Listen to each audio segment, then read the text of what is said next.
Good morning class. बच्चे, आज हम हिस्ट्री का एक न्यू चैप्टर देखेंगे, अंडरस्टैंडिंग पार्टीशन। ठीक है, विभाजन को समझना है पॉलिटिक्स, मेमोरीज एंड एक्सपीरियंस के साथ। ठीक है, जो उस समय की राजनीति थी, जो यादें हैं, जो अनुभव थे, उनके आधार पे जो है हम इस चैप्टर को पढ़ेंगे। ठीक है, आप सभी को पता है कि आज थोड़ा सा देखो हाथ में दिक्कत है तो मैं ज़्यादा लिख नहीं पाऊँगी, थोड़ा सा ही लिखूँगी। 1947 में जो है आपको पता है कि हम लोगों को आज़ादी मिली थी। ये आज़ादी हमें ऐसे ही नहीं मिली थी, इसके पीछे की जो कहानी थी वो हम पहले देख चुके हैं महात्मा गांधी वाले चैप्टर में। तो आज़ादी के बाद जो है वो विभाजन हुआ था, दो देश बन गए थे, पाकिस्तान एंड हिंदुस्तान। ठीक है, तो पाकिस्तान जो बना था वो पाकिस्तान ऐसे ही नहीं बना था। ये जो आज़ादी की खुशी थी वो खुशी ना बन के उस समय हिंसा और जो एक भयानक याद बन गई थी। ठीक है, बहुत सी ज़िंदगियां बदल गई थी, शहर बदल गए थे, देश बदल गया था। ठीक है, बहुत लोगों की जो है जान चली गई थी, लाखों की संख्या में लोगों की जान चली गई थी। तो 1946 से लेके जो 50 का टाइम पीरियड है, ठीक है, यहाँ तक के जो टाइम है, समय है, उसकी स्टडी जो है स्पेशली यहाँ पे की जाएगी। जो इस चैप्टर में बेसिक आपका जो है ना जो अंडरस्टैंडिंग आपकी डेवलप होगी वो होगी वर्बल हिस्ट्री। देखिए, हमें जो हिस्ट्री का पता जो है ना, जो एविडेंस हमें मिलते हैं वो टू टाइप से मिलते हैं। एक होता है कि जो हमें साक्ष्य जो है वो खुदाइयों से मिलते हैं। ठीक है, एक होता है वर्बल यानी मौखिक इतिहास जो हमें पता लगता है। ये मौखिक इतिहास जो है हमें मेनली जो है इंटरव्यूज़ से पता लगता है। ठीक है, लोगों के जो इंटरव्यूज़ होते हैं उनसे हमें पता लगता है कि उस समय जो है लोगों ने कैसे हालातों को जिया था, उनके साथ क्या क्या हुआ था। ठीक है, तो फर्स्ट है some experiences of partition. First आपका टॉपिक जो है वो है सम एक्सपीरियंसेस ऑफ पार्टीशन। ठीक है, जो विभाजन हुआ था उस समय उसके जो है कुछ अनुभव यहाँ पे दिए गए हैं। यहाँ पे आपको 3 स्टोरीज़ डिफ़ाइन की गई हैं। इन स्टोरीज़ के थ्रू आपको ये समझाया गया है कि जो विभाजन हुआ था उस समय लोगों ने क्या अनुभव किया था, उनके साथ क्या हुआ था, किस सिचुएशन से वो लोग निकले थे। ठीक है, तो जो फर्स्ट आपको यहाँ पे एक इंसिडेंट बताया गया है वो है जो आपके इन्वेस्टिगेटर हैं, यानी जिन्होंने ये कहानी बताई है, वो कहते हैं कि मैं 1992 में ना पंजाब यूनिवर्सिटी में था। ठीक है, पंजाब यूनिवर्सिटी कौन सी? लाहौर में। ठीक है, पंजाब यूनिवर्सिटी कौन से वाली? जो लाहौर में थी। ठीक है, इस यूनिवर्सिटी में जो है वो वहाँ का जो लाइब्रेरी थी वहाँ पे वो जाते थे, स्पेशली जो हिस्ट्री डिपार्टमेंट था वहाँ पे। तो वो कहते हैं कि वहाँ पे ना अब्दुल लतीफ़ नाम के एक बहुत ही अधेड़ जो थे, सज्जन थे वहाँ पे। वो बहुत ही स्वभाव से अच्छे थे। मैं उन्हें जो भी काम कहता था वो काम वो बहुत ही सिस्टमैटिक वे से, बल्कि एडवांस में भी, यानी मैंने जितनी इन्फॉर्मेशन उनसे मांगी होती थी उससे भी कहीं ज़्यादा इन्फॉर्मेशन जो है वो मुझे देते थे। कुछ भी फ़ोटोकॉपी निकालनी होती थी तो अगले दिन वो मुझे फ़ोटोकॉपियाँ ला के देते थे। तो बोले कि मुझे ना बड़ा मतलब ये चीज़ होता था कि एक तो देखो इनकी एज जो है वो काफ़ी ज़्यादा है।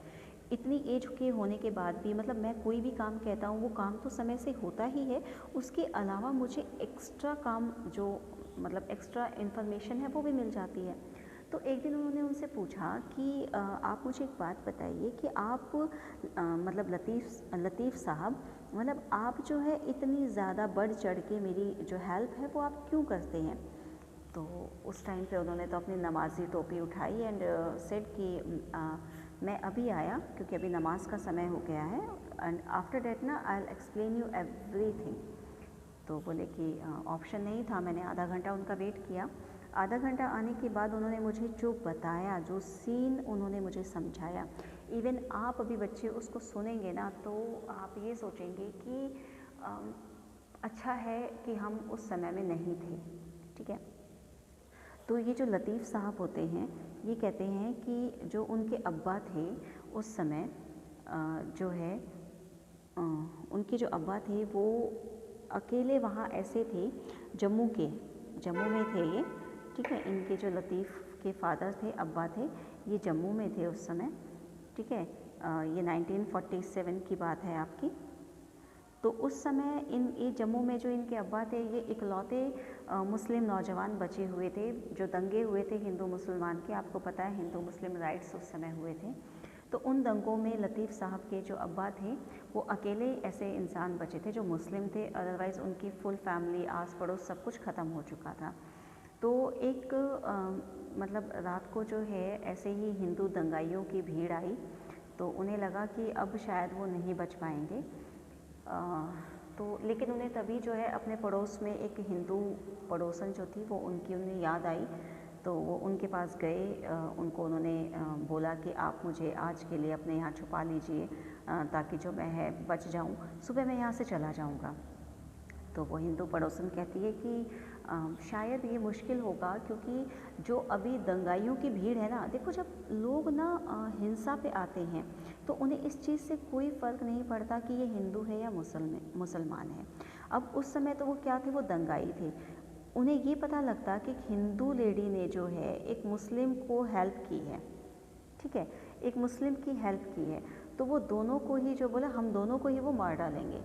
तो ये हिंदू लेडी ने उन्हें एक सजेशन दिया कि ऐसा है कि ना मैं तुम्हें वहाँ ले चलती हूँ जहाँ लाशें बहुत ज़्यादा पड़ी हैं, यानी जो हिंदू की लाशें हैं, मैं मुसलमानों की जो लाशें हैं मैं तुम्हें वहाँ ले चलती हूँ। तुम उन लाशों के बीच में लेट जाना, मैं कुछ लाशें तुम पे डाल दूँगी, जिससे जब वो आएंगे तो उन्हें ये नहीं पता लगेगा कि तुम ज़िंदा हो, तुम ऐसे दिखाना जैसे एक लाश ही हो तुम भी। ठीक है, तो बुढ़िया जो है वो उन्हें वहाँ ले जाती है। वहाँ ले जाने के बाद जो है वो लाशों के ढेर के बीच में उन्हें लिटा देती है, उस पर कोई बहुत सी लाशें भी वो डाल देती हैं। तो कहते हैं जब दंगाइयों की भीड़ उस लाशों के ढेर के पास पहुंचती है तो भी वो लोग ये कहते हैं कि कोई है तो नहीं जो ज़िंदा बचा हुआ है, क्या कोई ऐसा है। उस पर से वो लाठियाँ चलाते हैं, उन लाशों पे बंदूकें चलाते हैं। तो उनके अब्बा जान के हाथ में ना एक वॉच थी। ठीक है, तो एक मुसलमान की जो नज़र है वो उस घड़ी पे पड़ती है, तो वो कहते हैं कि ओहो ये घड़ी है, इसे निकाल ले। तो उन्होंने जो है एक लाठी से उनके हाथ पे जो है वो अटैक किया। उनके अब्बा के अकॉर्डिंग जो है उस समय हथेली को बिना हिलाए एक लाश के जैसे पेन होने के बाद भी जो स्टेबल रखना बहुत ही मुश्किल काम था। लेकिन तभी शायद उनके अब्बा की किस्मत अच्छी थी, तो किसी ने ये कहा कि चलो चलो बहुत टाइम हो गया है, अब अंधेरा भी होने वाला है। तो वो लोग वहाँ से निकल गए। उनके निकलने के बाद सुबह तक उनके अब्बा जो है वहाँ ऐसे ही लेटे रहे। सुबह के समय वो वहाँ से निकल के सियालकोट पहुँच गए। ठीक है, तो लतीफ़ साहब ये कहते हैं कि उनके अब्बा को एक हिंदू ने बचाया था, बस इसीलिए मैं भी जो है, आप हिंदू हैं तो मैं ये चाहता हूँ कि मैं अपने अब्बा का जो कर्ज़ है जो मुझ पे चढ़ा हुआ है, मैं उस कर्ज़ को आपकी हेल्प करके उतार सकूं। ठीक है, तो आप इमेजिन कीजिए वो सिचुएशन। आज हम आज़ाद हैं, हमें सब चीज़ें बहुत ही इजी गोइंग लगती हैं, आप जो चाहते हैं वो आपको मिल जाता है, आप एक बहुत अच्छी लाइफ जीते हैं। लेकिन सोचिए उस समय को जब लोगों ने ये चीज़ें सामने देखी थी। ठीक है, तो आज के लिए इतना ही बच्चा, बाकी का जो है वो आपका कल। ओके, बाय बेटा।